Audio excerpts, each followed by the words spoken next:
ओम श्री गणेशाय नमः। वक्रतुंड महाकाय सूर्यकोटि समप्रभ निर्विघ्नं कुरु मे देव सर्वकार्येषु सर्वदा। बोलो श्री गुरु महाराज हनुमान बजरंग बली की जय। सर्व मंगल मांगल्ये शिवे सर्वार्थ साधिके शरण्ये त्र्यंबके गौरी नारायणी नमोस्तुते। मेरे प्यारे धर्म प्रेमियों एवं मेरे प्यारे भाइयों और बहनों, हमारा यह चैनल पूर्णतः सनातन धर्म और सनातन संस्कृति को समर्पित है। जैसा कि आप सभी भली भांति जानते हैं कि हमने अपने चैनल पर श्रीमद् देवी भागवत महापुराण की कथा का आरंभ किया हुआ है, जिसमें हम आज की तारीख में 5वां स्कंध शुरू कर रहे हैं। इससे पहले की कथाएं आप हमारे चैनल पर सुन सकते हैं। सभी कथाएं हमारे चैनल पर आप लोगों के लिए उपलब्ध हैं। मेरे प्यारे भाइयों और बहनों, हम आपसे क्षमा चाहते हैं कि कुछ समय के लिए हमारे गले में समस्या उत्पन्न होने के कारण हम आपके लिए प्रस्तुति तैयार नहीं कर सके। इसके लिए हमें खेद है। हम भविष्य में कोशिश करेंगे कि आपको प्रतिदिन कथाएं सुनने को मिले।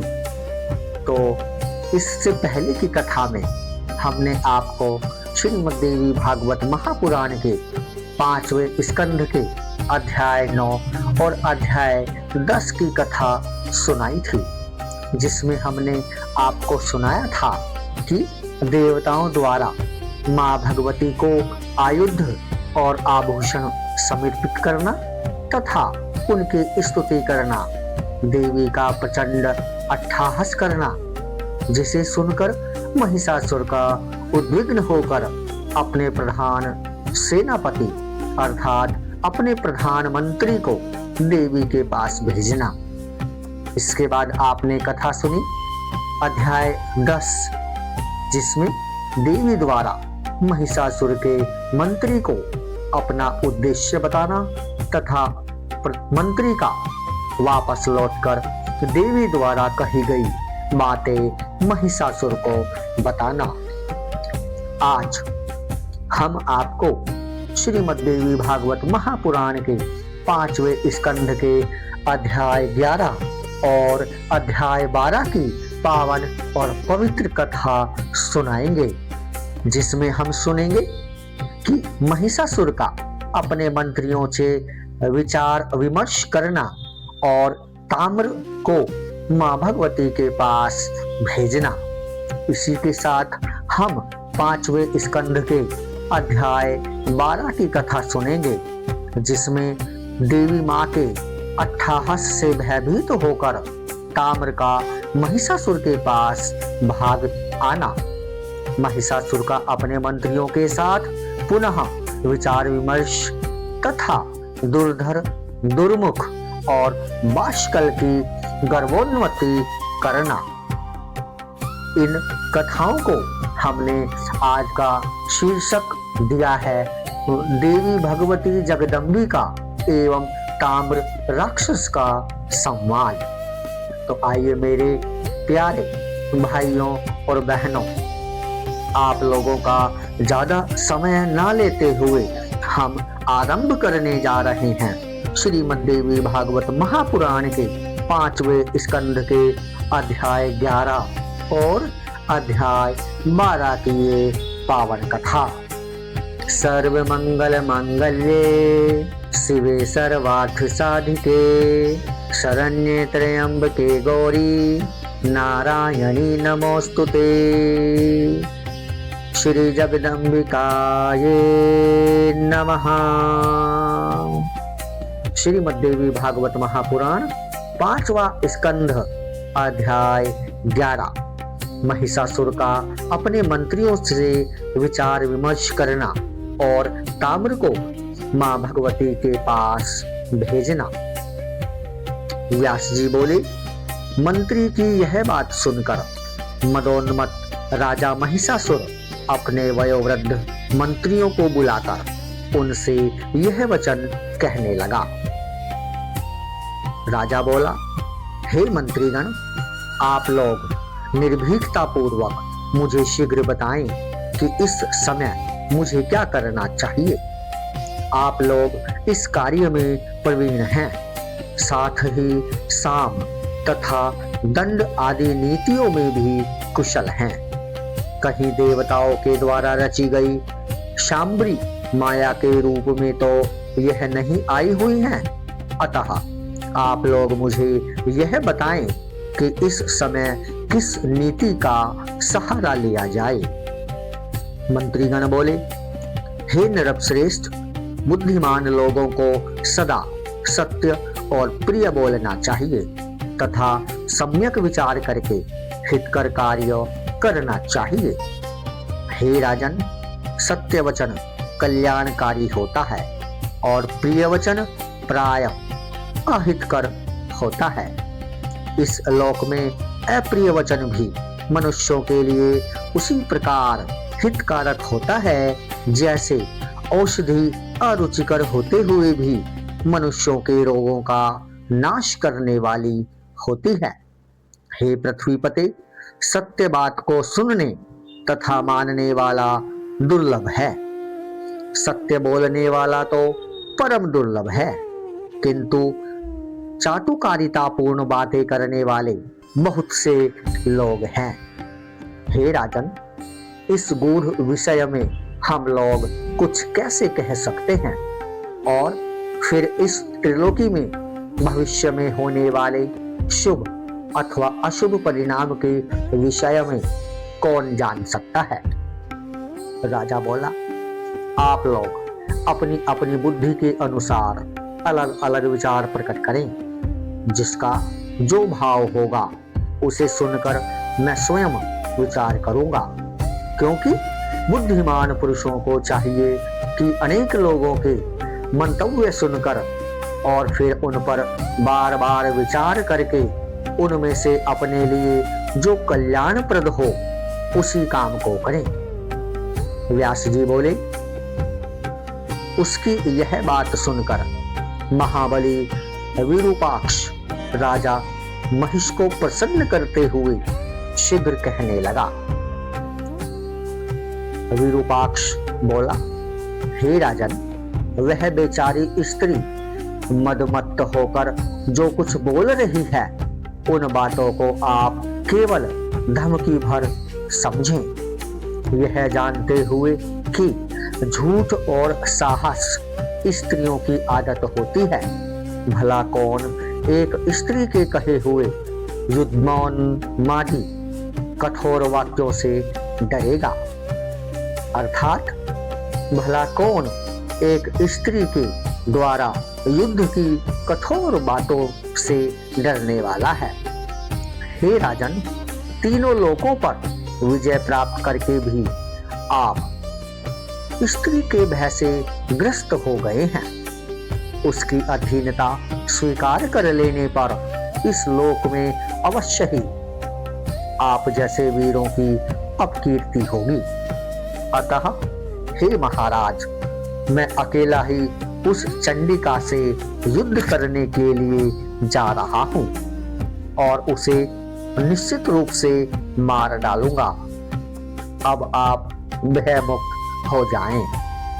अपनी सेना के साथ वहां जाकर अनेक प्रकार के शास्त्रों से मैं उस दुस्साहस तथा प्रचंड पराक्रम संपन्न चंडिका का निश्चय ही वध कर दूंगा, अथवा उसे नागपाश में बांधकर जीवित दशा में ही आपके पास ले आऊंगा, जिससे वह सदा के लिए आपकी वशवर्तनी हो जाए।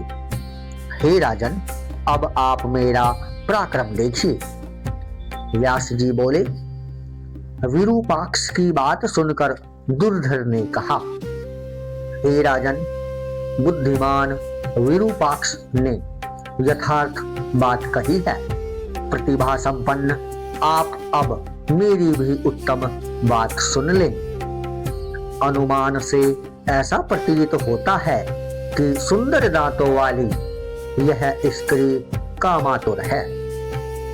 अपने रूप के गर्व में चूर इस प्रकार की नायिकाएं अपने प्रिय को डरा धमका कर वश में करने का प्रयास करती हैं। वैसे ही यह सुंदरी भी आपको धमकाकर अपने वश में करना चाहती है। यह तो माननीय स्त्रियों का हाव भाव होता है और रस का महान ज्ञाता ही उस हाव भाव को समझ पाता है। आसक्त प्रेमी के प्रति किसी स्त्री की ऐसी वक्रोक्ति होती है जिसे काम शास्त्र का विद्वान कोई बिरला पुरुष ही समझ पाता है। जैसे उसने कहा है, मैं तुम्हें युद्ध क्षेत्र में बाणों से मार डालूंगी। इस कथन में बहुत बड़ा रहस्य निहित है जिसे रहस्यविद ही भली भांति समझ सकती हैं।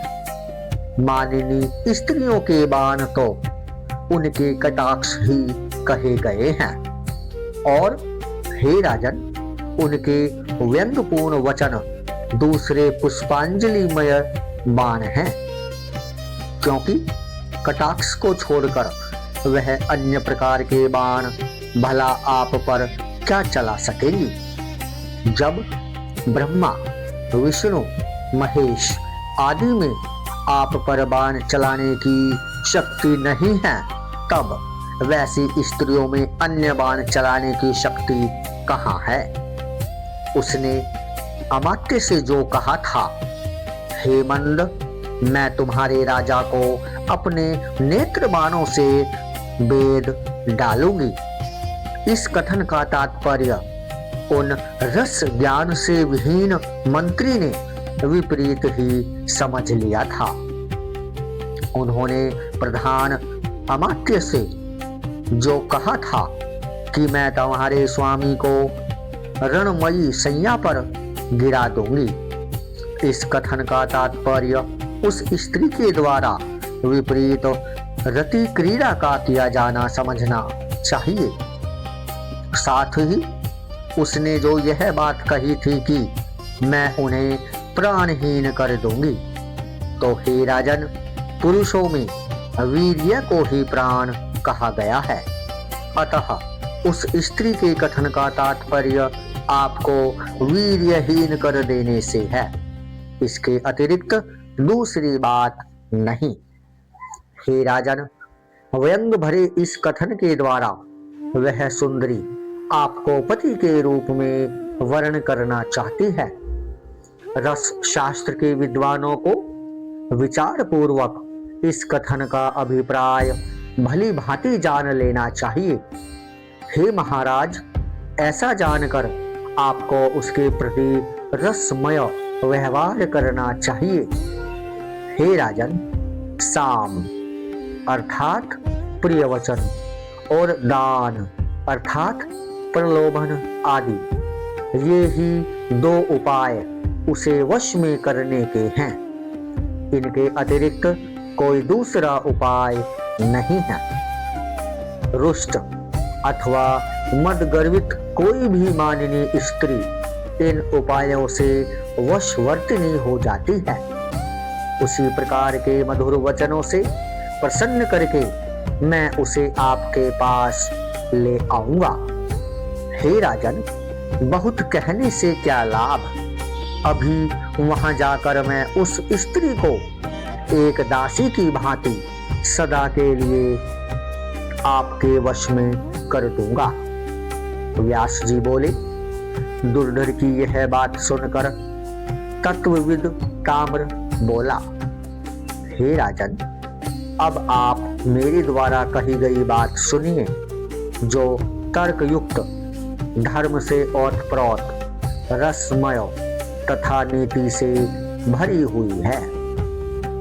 हे मानद, यह बुद्धि संपन्न स्त्री न कामातुर है, न आप पर आसक्त है और न तो उसने व्यंग्यपूर्ण बातें ही कही हैं। हे महाबाहो, यह तो महान आश्चर्य है कि एक अत्यधिक रूपवती और मनोहर स्त्री बिना किसी का आश्रय लिए अकेली ही युद्ध हेतु आई हुई है। 18 भुजाओं से संपन्न ऐसी पराक्रमशालिनी तथा सुंदर स्त्री किसी के भी द्वारा तीनों लोकों में न तो देखी गई और न तो सुनी ही गई। उसने अनेक प्रकार के सुदृढ़ आयुध धारण कर रखे हैं। हे राजन, इससे मैं तो यह मानता हूँ कि समय ने सब कुछ हमारे विपरीत कर दिया है। मैंने रात में अपशकुन सूचक अनेक स्वप्न देखे हैं।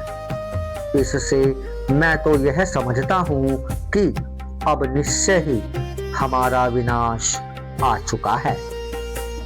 मैंने आज ही उषा काल में स्वप्न देखा कि काले वस्त्र धारण किए एक स्त्री घर के आंगन में रुदन कर रही है। यह विनाश सूचक स्वप्न विचारणीय है। हे राजन, आजकल घर घर में भयानक पक्षी रोया करते हैं और घर घर में विविध प्रकार के उपद्रव होते रहते हैं। इससे मैं तो यह समझता हूँ कि इसमें निश्चित रूप से कुछ और ही कारण है। तभी तो युद्ध के लिए कृत संकल्प यह स्त्री आपको ललकार रही है। हे राजन, यह न तो मानुषी, न गांधर्वी और न आसुरी ही है, अपितु इसे देवताओं की रची हुई मोहकरी माया समझना चाहिए। अतः मेरा यह दृढ़ मत है कि इस समय कायरता नहीं प्रदर्शित करनी चाहिए, अपितु हर तरह से युद्ध करना चाहिए। जो होना होगा वह होगा। भविष्य में विधाता के द्वारा किए जाने वाले शुभ या अशुभ के बारे में कौन जानता है। अतः विद्वान पुरुषों को चाहिए कि बुद्धिपूर्वक धैर्य धारण करके समय की प्रतीक्षा करें। हे नरेश, प्राणियों का जन्म तथा मरण दैव के अधीन है। तीनों लोकों में कोई भी व्यक्ति इसके विपरीत कुछ भी करने में समर्थ नहीं है। महिष बोला, हे महाभाग, हे ताम्र, युद्ध के लिए दृढ़ निश्चय करके तुम जाओ और धर्म पूर्वक उस मानिनी स्त्री को जीतकर यहाँ ले आओ।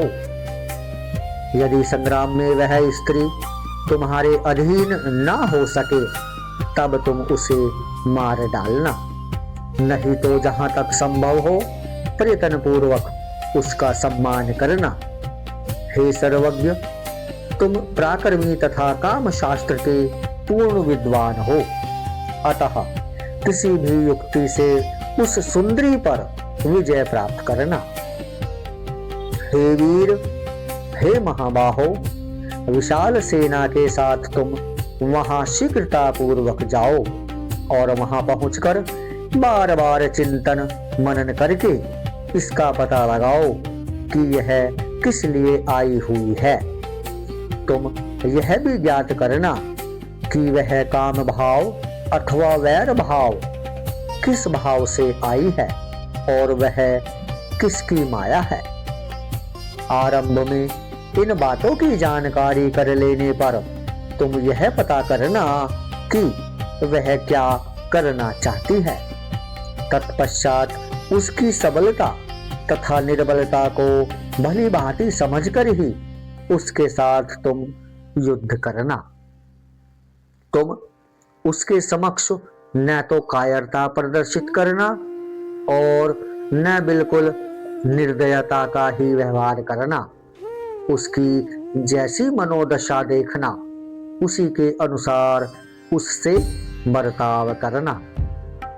व्यास जी बोले, महिषासुर की यह बातें सुनकर काल के वशीभूत वह ताम्र राजा महिष को प्रणाम करके सेना के साथ चल पड़ा। चलते समय मार्ग में यम का द्वार दिखलाने वाले अत्यंत भयानक अपशकुनों को देख देख कर वह बहुत विस्मित तथा भयभीत होता था। देवी के समीप पहुंचकर उसने देखा कि वे सिंह पर सवार हैं। वे विविध प्रकार के आयुधों से विभूषित हैं तथा सभी देवता उनकी स्तुति कर रहे हैं।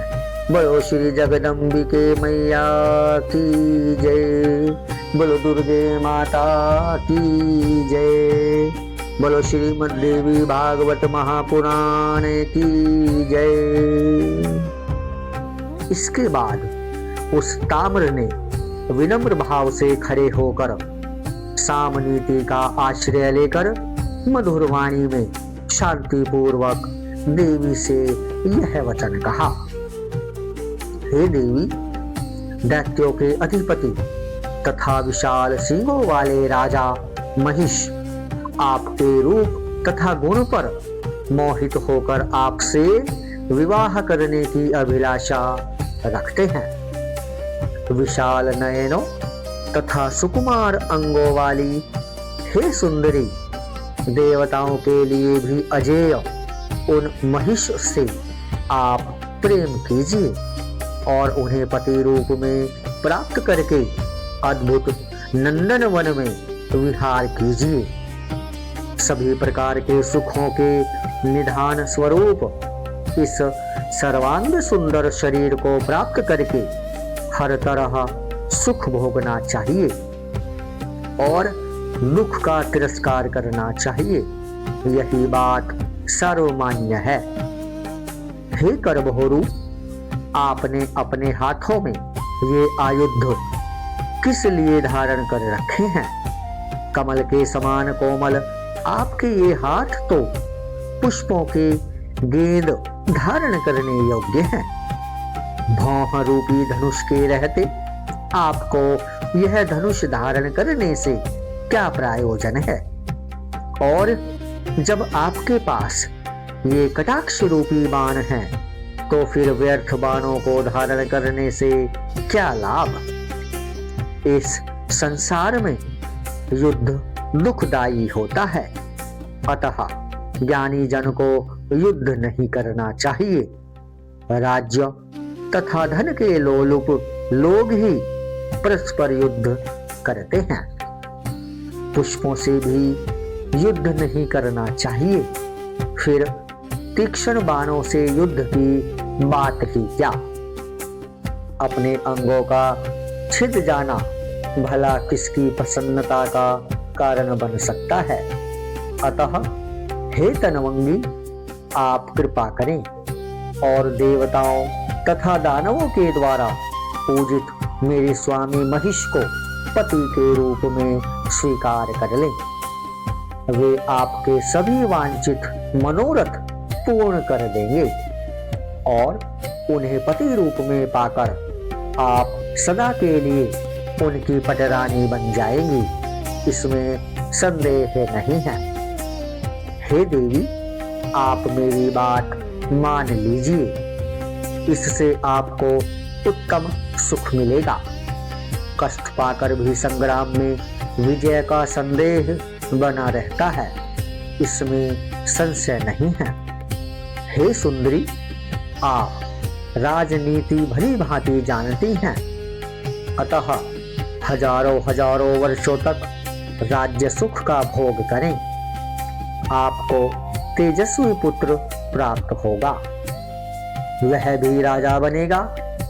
इस प्रकार आप युवा अवस्था में क्रीड़ा सुख प्राप्त करके वृद्धा अवस्था में आनंद प्राप्त करेंगी। जय माता दी। श्री जगदम्बिकाय नमः।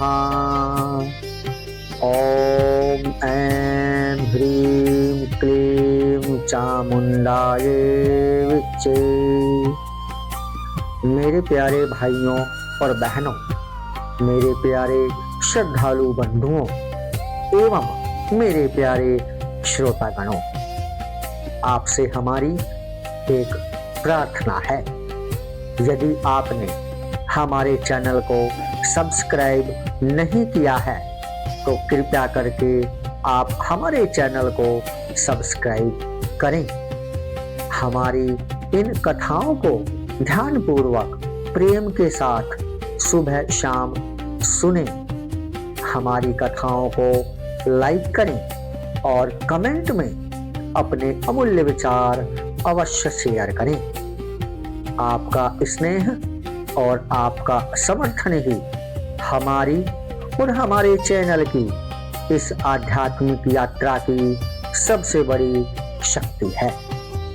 यदि आप इससे पहले की पावन और पवित्र कथाएं सुनना चाहते हैं तो आप हमारे चैनल पर सुन सकते हैं। श्रीमद् देवी भागवत महापुराण की इससे पहले की पावन और पवित्र कथाएं अर्थात प्रथम स्कंध, द्वितीय स्कंध, तीसरा स्कंध, चौथा स्कंध और पांचवें स्कंध की इससे पहले की पावन कथाएं हमारे चैनल पर आप लोगों के लिए उपलब्ध हैं। तो आइए इसी कड़ी को आगे बढ़ाते हुए आरंभ करते हैं श्रीमद् देवी भागवत महापुराण के 5वें स्कंध के अध्याय 12 की पावन कथा। सर्व मंगल मांगल्ये शिवे सर्वार्थ साधिके शरण्ये त्र्यंबके गौरी नारायणी नमोस्तुते। ओम ऐं ह्रीं क्लीं चामुंडाये विच्चे। श्रीमद् देवी भागवत महापुराण 5वां स्कंध अध्याय 12। देवी के अट्टहास से भयभीत होकर ताम्र का महिषासुर के पास भाग आना, महिषासुर का अपने मंत्रियों के साथ पुनः विचार विमर्श करना तथा दुर्धर, दुर्मुख और बाष्कल की गर्वोक्ति।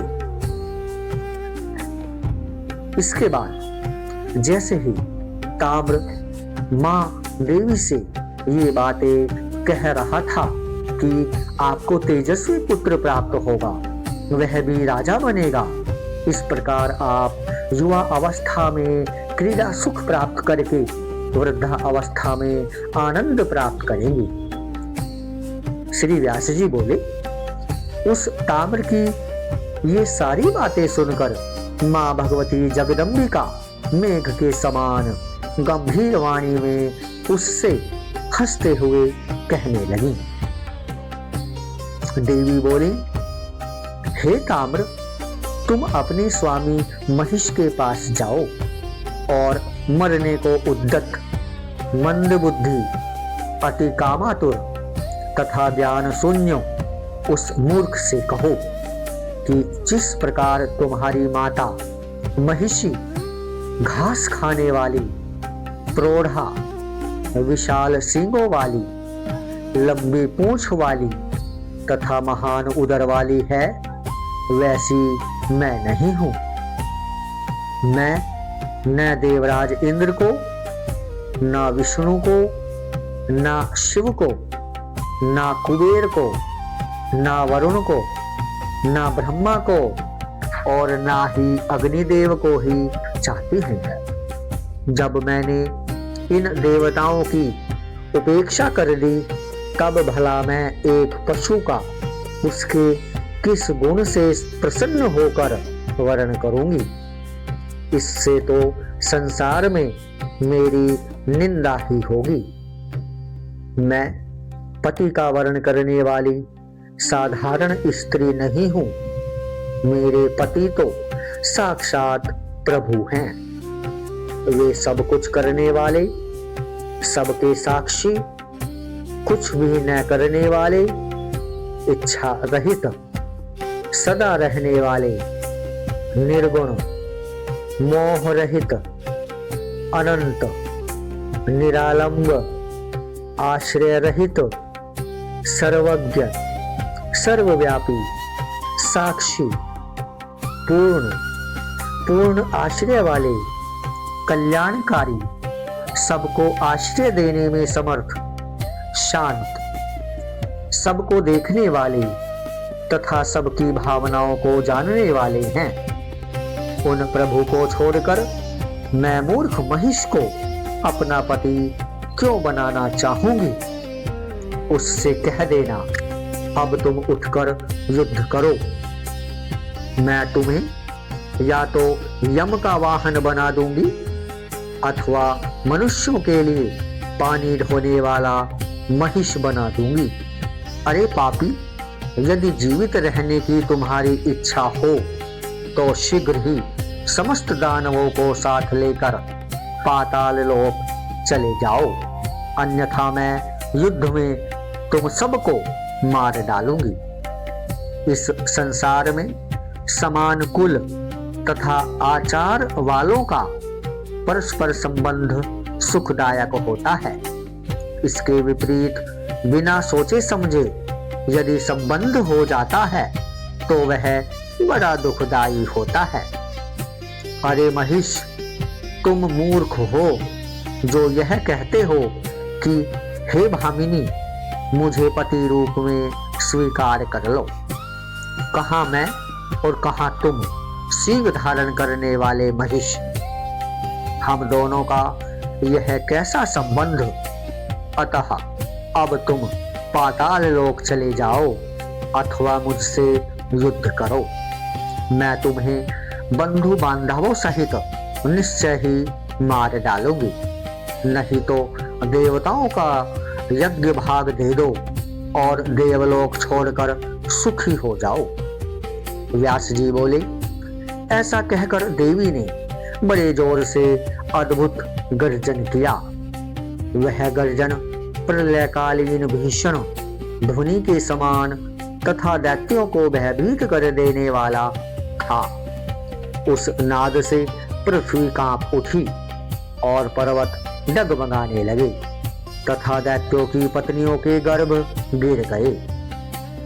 उस शब्द को सुनकर ताम्र के मन में भय व्याप्त हो गया और तब वह वहां से भागकर महिषासुर के पास जा पहुंचा। हे राजन, उसके नगर में जो भी दैत्य थे वे सब बड़े चिंतित हुए। वे उस ध्वनि के प्रभाव से बधिर हो गए और वहां से भागने लगे।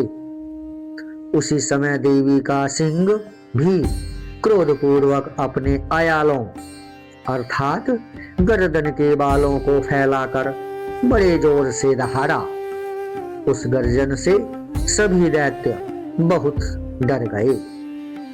ताम्र को वापस आया हुआ देखकर महिषासुर को बहुत आश्चर्य हुआ। वह उसी समय मंत्रियों के साथ विचार विमर्श करने लगा कि अब आगे क्या किया जाए। उसने कहा, हे श्रेष्ठ दानवों, हमें आत्मरक्षार्थ किले के भीतर ही रहना चाहिए अथवा बाहर निकलकर युद्ध करना चाहिए अथवा भाग जाने में ही हमारा कल्याण है। आप लोग बुद्धिमान, अजेय तथा सभी शास्त्रों के विद्वान हैं, अतः मेरे कार्य की सिद्धि के लिए आप लोग अत्यंत गुप्त मंत्रणा करें, क्योंकि मंत्रणा को ही राज्य का मूल कहा गया है। यदि मंत्रणा सुरक्षित रहती है तभी राज्य की सुरक्षा संभव है। अतः राजा को चाहिए कि बुद्धिमान तथा सदाचारी मंत्रियों के साथ सदा गुप्त मंत्रणा करें। मंत्रणा के खुल जाने पर राज्य तथा राजा इन दोनों का विनाश हो जाता है। अतः अपने अभुदय की इच्छा करने वाले राजा को चाहिए कि भेद खुल जाने के भय से सदा गुप्त मंत्रणा करे। अतः इस समय आप मंत्रीगण नीति निर्णय पर सम्यक विचार करके देश काल के अनुसार मुझे सार्थक तथा हितकर परामर्श प्रदान करें।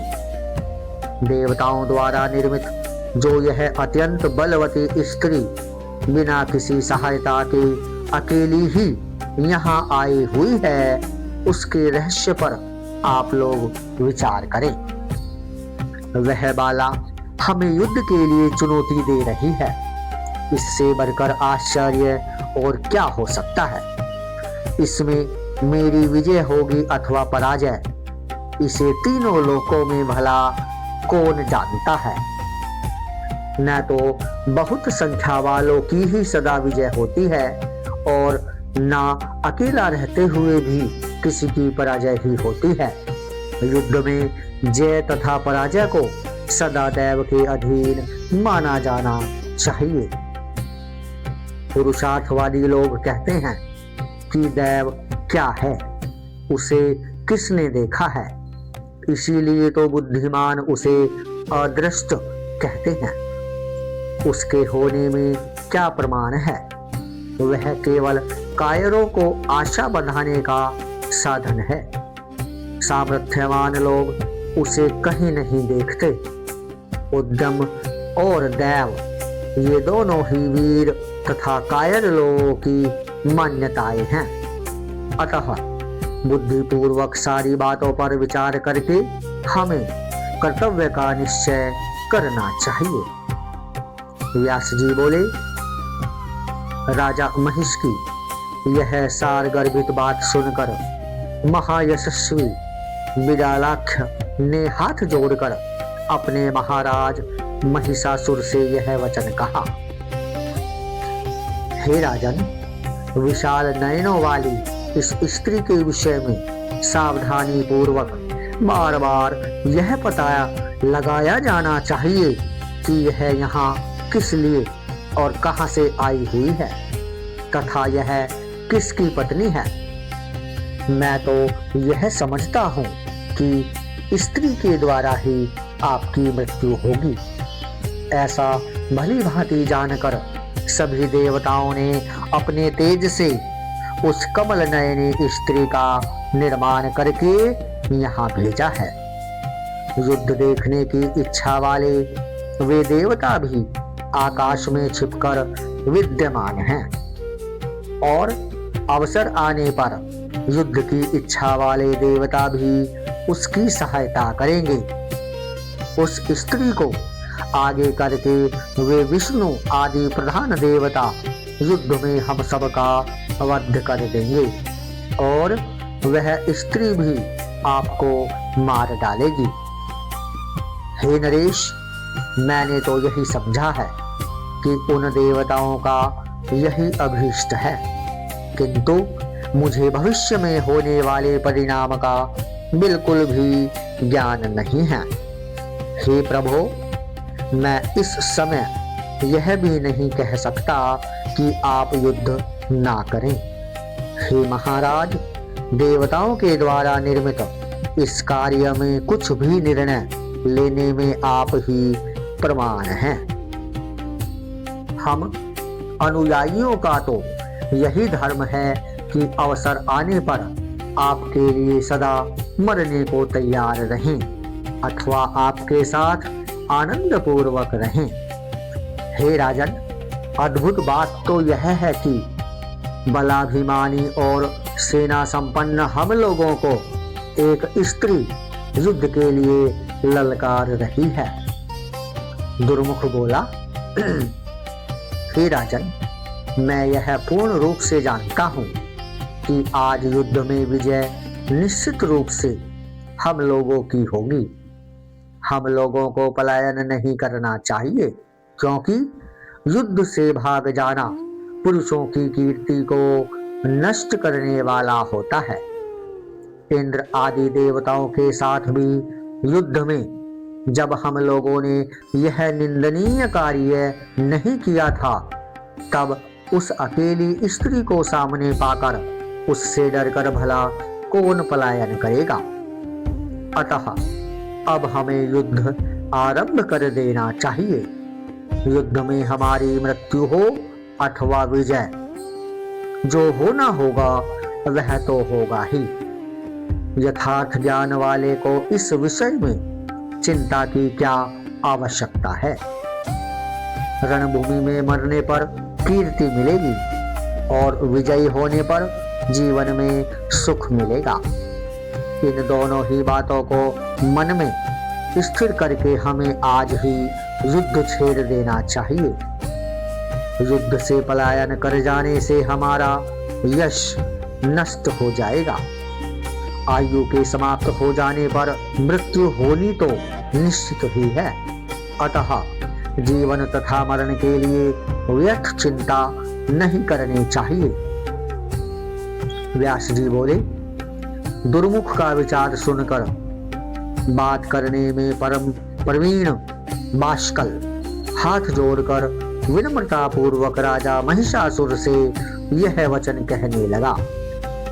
बाष्कल बोला, हे राजन, कायर लोगों के लिए प्रिय इस पलायन कार्य के विषय में आपको विचार नहीं करना चाहिए।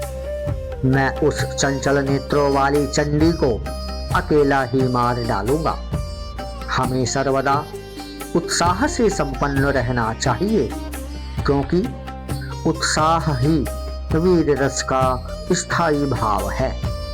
हे नरश्रेष्ठ, भयानक रस तो वीर रस का वैरी है।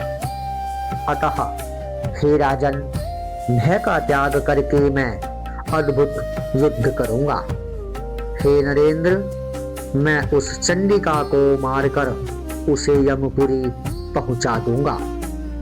मैं यम, इंद्र, कुबेर, वरुण, वायु, अग्नि, विष्णु, शिव, चंद्रमा और सूर्य से भी नहीं डरता। तब उस अकेली तथा मदोन्मत्त स्त्री से भला क्यों डरूंगा। पत्थर पर सान धरे हुए तीक्ष्ण बाणों से मैं उस स्त्री का वध कर दूंगा। आज आप मेरा बाहुबल तो देखिए, और इस स्त्री के साथ युद्ध करने के लिए आपको संग्राम में जाने की आवश्यकता नहीं है। आप केवल सुखपूर्वक विहार कीजिए। व्यास जी बोले, दैत्यराज महिष से मदोन्मत्त बहस्कल के ऐसा कहने पर वहां उपस्थित दुर्धर अपने राजा महिषासुर को प्रणाम करके कहने लगा। दुर्धर ने कहा, हे महाराज महिष, रहस्यमय ढंग से आई हुई उस देव निर्मित 18 भुजाओं वाली तथा मनोहर देवी पर मैं विजय प्राप्त करूंगा। हे राजन, आपको भयभीत करने के लिए ही देवताओं ने इस माया की रचना की है। यह एक विभीषिका मात्र है। ऐसा जानकर आप अपने मन की व्याकुलता दूर कर दीजिए। हे राजन, यह सब तो राजनीति की बात हुई। अब आप मंत्रियों का कर्तव्य सुनिए। हे दानवेंद्र, 3 प्रकार के मंत्री संसार में होते हैं। उनमें कुछ सात्विक, कुछ राजस तथा अन्य तामस होते हैं। सात्विक मंत्री अपनी पूरी शक्ति से अपने स्वामी का कार्य सिद्ध करते हैं। वे अपने स्वामी के कार्य में बिना कोई अवरोध उत्पन्न किए अपना कार्य करते रहते हैं। ऐसे मंत्री एकाग्रचित्त, धर्मपरायण तथा मंत्र शास्त्रों से अर्थात मंत्रणा से संबंधित शास्त्र के विद्वान होते हैं। राजस प्रकृति के मंत्री चंचल चित्त वाले होते हैं और वे सदा अपना कार्य साधने में लगे रहते हैं। जब कभी उनके मन में आता है तब वे अपने स्वामी का भी काम कर देते हैं। तामस प्रकृति के मंत्री लोभपरायण होते हैं और वे सदैव अपना कार्य सिद्ध करने में संलग्न रहते हैं। वे अपने स्वामी का कार्य विनष्ट करके भी अपना कार्य सिद्ध कर लेते हैं। वे समय आने पर पक्ष के लोगों से प्रलोभन पाकर अपने स्वामी का भेद खोल देते हैं और घर में बैठे बैठे अपनी कमजोरी शत्रु पक्ष के लोगों को बता देते हैं। ऐसे मंत्री म्यान में छिपी तलवार की भांति अपने स्वामी के कार्य में बाधा डालते हैं और संग्राम की स्थिति उत्पन्न होने पर सदा उन्हें डराते रहते हैं। हे राजन, उन मंत्रियों का भी कभी विश्वास नहीं करना चाहिए, क्योंकि उनका विश्वास करने पर काम बिगड़ जाता है और गुप्त भेद भी खुल जाता है। लोभी, तमोगुणी, पापी, बुद्धिहीन, शठ तथा खल मंत्रियों का विश्वास कर लेने पर वे क्या क्या अनर्थ नहीं कर डालते। अतः हे नृपश्रेष्ठ, मैं स्वयं युद्ध भूमि में जाकर आपका कार्य संपन्न करूंगा। आप किसी भी तरह की चिंता न करें। मैं उस दुराचारिणी स्त्री को पकड़कर आपके पास शीघ्र ले आऊंगा। आप मेरा बल तथा धैर्य देखें। मैं अपनी पूरी शक्ति से अपने स्वामी का कार्य सिद्ध करूंगा। जय माता दी। श्री जगदम्बिकाये नमः। सर्वमंगल मांगल्ये शिवे सर्वार्थ साधिके शरण्ये त्र्यंबके गौरी नारायणी नमोस्तुते। ओम ऐं ह्रीं क्लीं चामुंडाये विच्चे। जय माता दी। मेरे प्यारे धर्म प्रेमियों, आपसे मेरी हाथ जोड़कर विनती है कि यदि आपने हमारा चैनल सब्सक्राइब नहीं किया है तो कृपया करके आप हमारा चैनल सब्सक्राइब कर लीजिए। आप हमारी कथाओं को लाइक कीजिए, सुनिए और कमेंट में अपने अमूल्य विचार अवश्य शेयर कीजिए। मेरे प्यारे धर्म प्रेमियों एवं मेरे प्यारे भाइयों और बहनों, श्रीमद् देवी भागवत महापुराण का अगला भाग अर्थात अगली कड़ी अर्थात इससे आगे की कथाएं आपको हम जल्दी ही अपनी अगली प्रस्तुति में सुनाएंगे। तब तक के लिए जय माता दी। बोलो श्री जगदम्बिका मैया की जय। बोलो श्री दुर्गे मैया की जय। बोलो भगवती मैया की जय। आप सभी को जय माता दी। जय श्री।